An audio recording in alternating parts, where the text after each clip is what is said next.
I'm Christopher Mohalley, Training Manager for Regal. Today I want to show you how fast and easy it is to replace induction motors, both PSC and shaded pole, in outdoor fan motor applications with the Evergreen OM ECM high efficiency motor.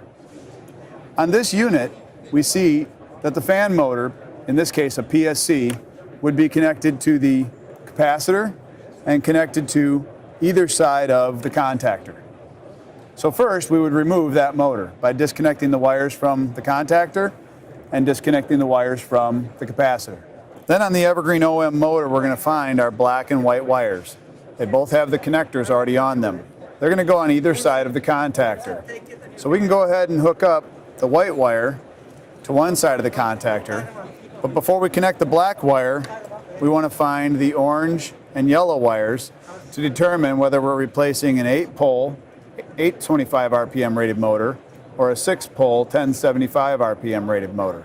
So let's say we're going to replace the 6-pole. We're then going to take the yellow wire and place it on the piggyback that's already on the connector.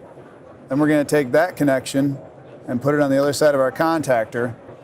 With those 3 wires, I have now replaced a PSC motor in an outdoor fan application with a high efficiency ECM outdoor fan motor we call the Evergreen OM. With 3 wires, the same amount of wires you would use on a PSC motor, you've quickly and easily upgraded to Evergreen.